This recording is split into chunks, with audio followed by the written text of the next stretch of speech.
You're The Walking Dead. Yay! Hey! Woo! Here we are. Guys, that's real clapping and internet clapping.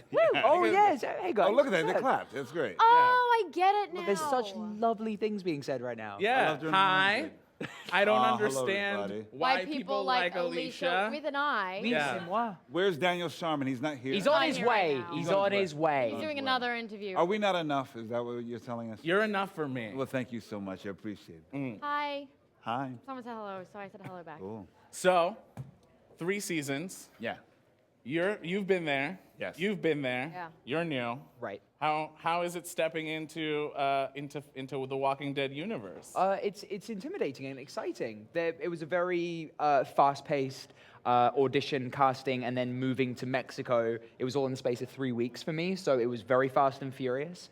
And my first episode was diving straight into a hugely Apocalypse Now-esque episode. So everyone was incredibly welcoming, and it's been just very, very, very easy integrating with this crew. They're very, very lovely people. We're lucky. We just get to have really great people, I think. Yeah, sure. We've That's had awesome. every single person who's just been lovely. No, we're excited when we have really talented actors Yeah. like Sam come on, and it's just it makes everything easier. Yeah. Because we're doing stunts and the Yeah. locations, and it just makes it easier. We're a chill group of people. We like to have a good time and laugh and just make our day. Yeah. I feel like The Walking Dead is constantly saying how can we put amazing actors in really stressful terrains, it's the forest in Yeah. Atlanta, or it's and you guys got the desert. We've got the desert. You got the We've got a desert. few. Yeah, We've We have got, the like, beach though. You had the beach for a We had while. the beach ocean. You were on a as yacht well. for a We were while. on a yacht Well, for a while. I don't know if that's too But then we got the hardcore. grit. Then we went straight Yeah. to Tijuana and to Mexicali, right? And Yes, Tecate. yes. Yeah. So for you guys who've been on the show for a long time,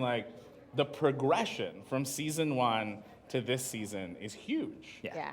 Right? So how has it been going from basically you're the only characters in the Walking Dead universe to have gone from before the apocalypse Right. Yeah. all the way into the apocalypse? How has the growth of the show been? I think it's fascinating. I think especially mean, you take our characters and you see so you're on the journey. We're not just waking up in the middle of it, but you're like, hey, this is what was going on right before. And now you see what we're turning into, and the places where we're going are places that are even surprising the characters Yeah. themselves, And I never imagined, I was saying this to Kim Dickens, probably the last couple of weeks and to you, I was like, I would never imagine from being in that Ralph Lauren suit Right. in season 1 that I would be doing the things that I'm doing now. I never imagined that. Yeah. Yeah, I thought, oh, this is a cool character, but I didn't know the character would transform in such amazing ways that I'm excited about, and it challenges you physically, mentally, and emotionally. And it's so fun too because this is our season where I feel like we finally found our footing. Really as characters, and the story is really, we know what we are, and it's amazing to see a group of people develop in the apocalypse and as people. I feel like The Walking Dead is very much, they're almost superhero-like. They're superhuman in some ways, like Negan, and you've seen them become that. Sorry, you haven't seen them become that. You kind of, Negan shows up and it's this larger-than-life character. But for us, you really see the growth of what happens when someone a school counselor then becomes this warrior, mother, matriarchal figure like Madison. That's a really amazing progression. Yeah, I mean, I think both you and your character and Kim's character have gone from what I would call relatively normal people Yes. with your problems and your baggage to fierce survivors. Yeah, Yes. she was a high school I was a senior. high school student. Right, exactly, I was yeah. just wanting to get out of LA and enjoy my life. That's And the it. apocalypse came along, and that was the end of that. And then that butterfly knife came out. Yeah. I mean, but also then this character who's gone through so much trauma with, the loss of her boyfriend to start with, but then also having to kill a man, and then Travis's death. I mean, there's so much that then defines that character almost in real time, though. We've seen her progression for 3 seasons, so it's nice to finally get to a place where she is fully fleshed in this apocalypse. Yeah. No, Travis's death this season was, I think, one of the most shocking deaths on the show. Yeah. And the Walking Dead as a universe, across the comics, across the shows, across everything, has always been a world where anyone can go at any time. Oh, sure. But with the traditional Walking Dead, with the original show, because of the comics, you kind of are gauge it, expecting, and you're expecting someone to die at certain points. On your show, you never know. No. I love that we're not beholden to anything, and it can Yeah. happen Yeah. at any single moment. And so, anytime you read a script, I mean, I remember we always joke, because this is Oh after my God, Strand it's so went through good, yeah. several things that happened to him, and then one episode is like, oh my God, I get stabbed. I know, it's so And good. I was He like, turned to me and and I was really like, felt "Oh my like, God, I get stabbed." is this it? You never know. Right. I was like, what? Stabbed, so we'll have to deal with that. Yeah. Right. And There's two outcomes to that. exactly. Oh, and yeah. these, in an apocalypse, you catch a cold and you can die. And sometimes Right. you get like a text message from our showrunner this season, Dave Erickson, and if you got a call, it would be like, oh no. Yeah, Like, you're like, what is this gonna be about? Alicia, give me a call when you get a I chance. was like, what? Call me, And give then me a he's call. like, "Oh, I'm I haven't lonely and returned I a want to call. go to dinner." Yeah, yeah, You know, yeah. I thought you Like, killed hey, me. Yeah. I'm thinking of having everyone over. Do you want to come over? He's haven't like, returned a hey, call in don't 3 do this years. to me. Yeah. You're like, I'm not answering the No, I'm phone. not answering. Never the phone. answer. I have, No, no, no. I have Straight to tolerance. I will voicemail. be on that show until they, Yeah. they take it away from me with my cold, dead hand. So the show's coming back in a couple weeks. The second half of season 3. We already know there's season 4 coming, which is also really. It's always really exciting, I think, as a fan to know that like more is going to happen Yeah. and not have this limbo of not being sure whether, especially if it ends at a cliffhanger, whether you're going to get resolution. What are you most excited about looking at the next half of the season? It's as someone who watched season 1 and 2 and really enjoyed watching these people slowly develop and adapt to this new world, and really being allowed to breathe with them and not having to just watch them kill a lot of infected was really satisfying for me as an audience member, because I love that slow pace. So this season has been so intense and fast that they've ramped it up. So I'm excited to see if they go back to a sense of like, do the characters continue evolving and progressing, or is there an actual end game, like a mission end game to it? And that's the kind of thing that I'm interested to see, because I think these really interesting characters have even further to go with their complexity, and I'm really fascinated to see if where that leads. I get to have a little Alycia alone time, which I'm really looking forward to. That's great for the second half. There's some really cool kind of, she goes off Yeah. on her own journey for a little bit, and that's really exciting. And Strand has been on his own journey, and now he's going to meet up with some old friends, and that's going to be, it's actually going to lead to a catastrophe.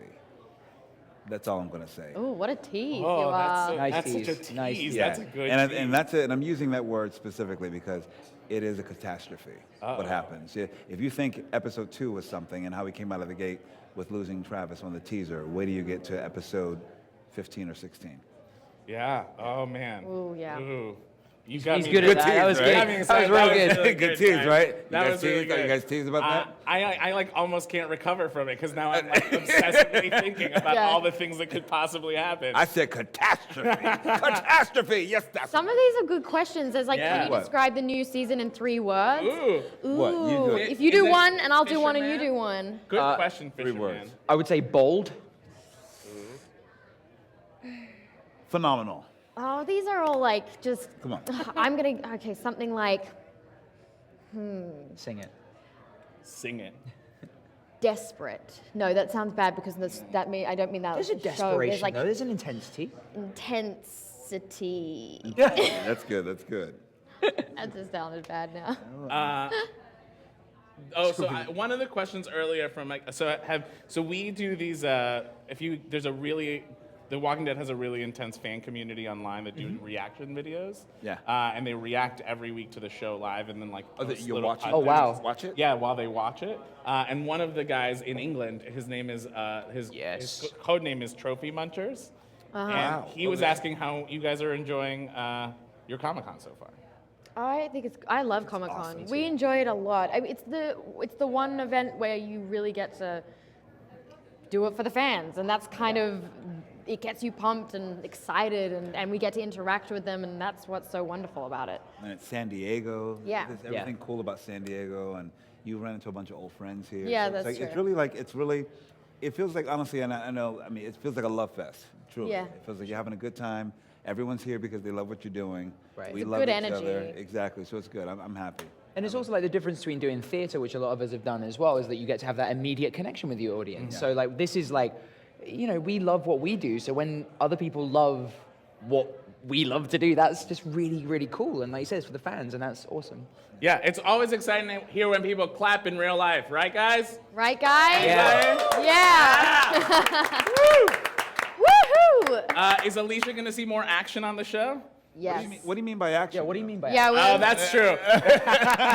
there's been a going joke this entire Comic-Con about that. Yeah. We've got to address some things, don't we? Talking points. We get to see Alycia Oh, yeah. really, Kick ass.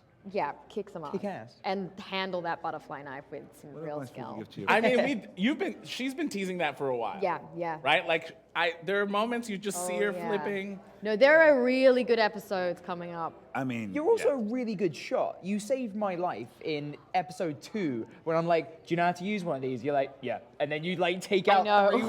three infected like headshots. I'm Like, I feel like in I'm between really episodes, talented. very talented. Alicia's just practicing. Yeah, Like, she's not yeah. she's hanging out by herself. I'm an overachiever. She's an overachiever. You know, she's it's like true. sitting there in the dark. Target practice. I reckon Alicia's the sleeper leader of this whole. Oh, I agree. I make no mistake. Alycia she's a powerful character in motion. I agree. Like, she's got some real skills for survival. She's got a medical background. She can handle herself with a knife. She's think she's got a- smart. She's still figuring stuff out, but Oh no, she'll she's get there. she still will get catfished once in no, a while, but not anymore. but we start to see how she can use that to her advantage. Like she's Exactly. her mother's daughter That's after right, all. Exactly. Yeah.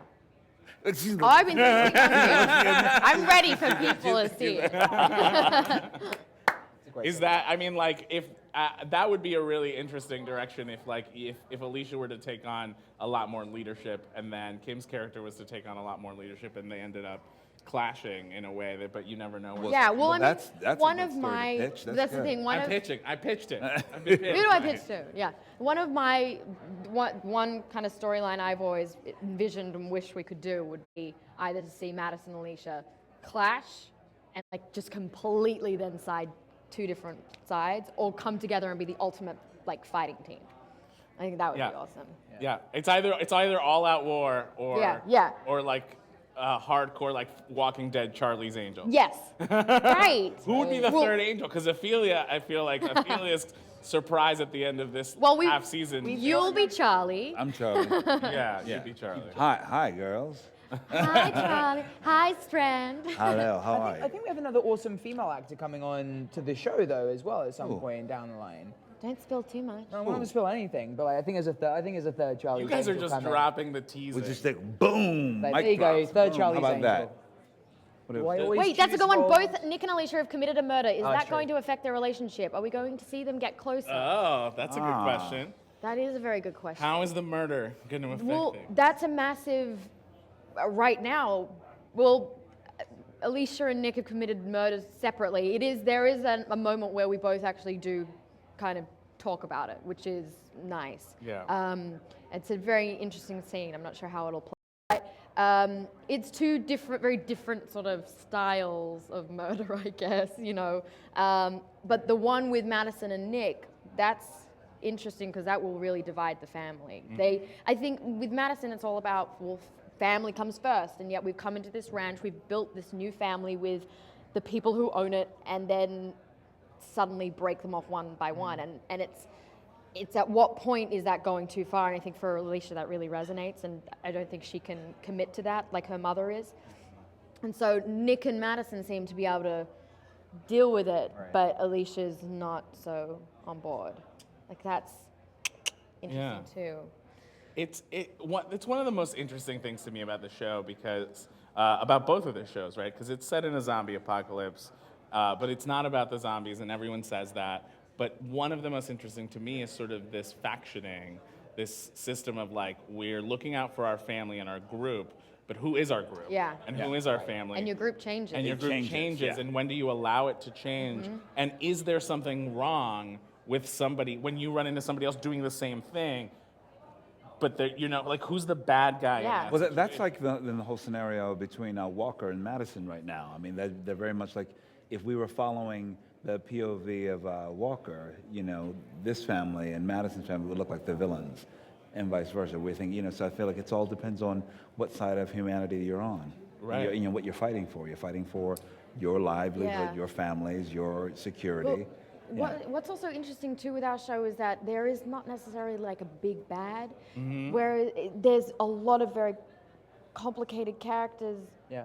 making bad and then worse decisions. Right. There's not necessarily a good or bad decision. It's Yeah. messy. We all and have the it's- capacity. You for all have the both. capacity to be bad and to be good. Mm-hmm. And you so can- that's why you can see Madison's perspective. You can see why she would do something like that. You could see why Alycia would do that. You could see why Strand might do that. Yeah. And you Right. could almost see yourself being in that situation and going, maybe I would do the same. Yeah. To me, fascinatingly, a lot of it's motivated by fear. Yes, yes. And like, it's like, what are they afraid of? And therefore, they know what the right decision probably is, but they're going to make this one because they're afraid of what might come. Right. Yeah. Awesome. Thank you guys so much for being Thank you. here. Thank you. Guys, a round of applause, everybody. For Fear the Walking Dead cast. Hey, look at this guy. Yeah. Surprise guest. Surprise see guests, you. everybody. Hi. Are we live? We're still live. live, Still alive. but they can't hear you. He's all right. All right, guys. Thank you guys so much. We'll be back in a little bit with some more awesome content. Fear the Walking Dead is back September 10th, 9 p.m. Check it out. Thank you, guys. Have a great Comic-Con. Thank you. Bye. You guys, bye-bye.